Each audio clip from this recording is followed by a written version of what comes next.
suivons de près ce qui se passe à Goma. Les frontières de Goma et avec le Rwanda ont été fermées depuis hier contre l'incursion des troupes rwandaises qui se préparent déjà pour Goma. Nous sommes en train de condamner cette façon de faire les choses. Nous sommes un pays souverain. Le Rwanda doit cesser de violer nos frontières, même si quelque part ils sont en train de nier les faits. Mais nous sommes en train de suivre les prêts et nous condamnons ce qui se passe à Goma. Le pays doit se développer dans les calmes et dans la guerre. Et d'abord, je commence par parler aux autorités de Kinshasa.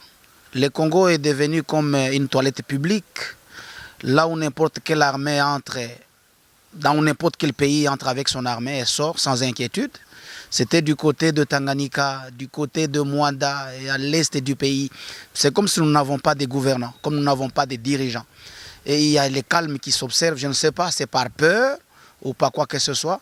Je voudrais demander aux autorités de Kinshasa de s'élever, car le pays est en danger, le peuple est en train de souffrir.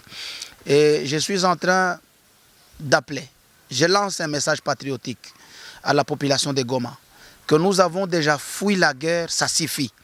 Cette fois-ci, il ne faut plus fuir la guerre. Il faut rester là où nous sommes, il faut résister.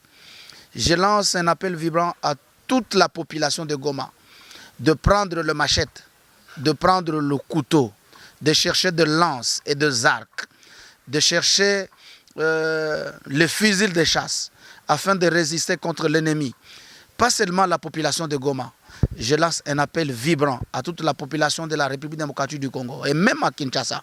Parce que Kinshasa l'avait déjà démontré le 2 août 1998, quand il y a eu l'incursion rwandaise à Kinshasa.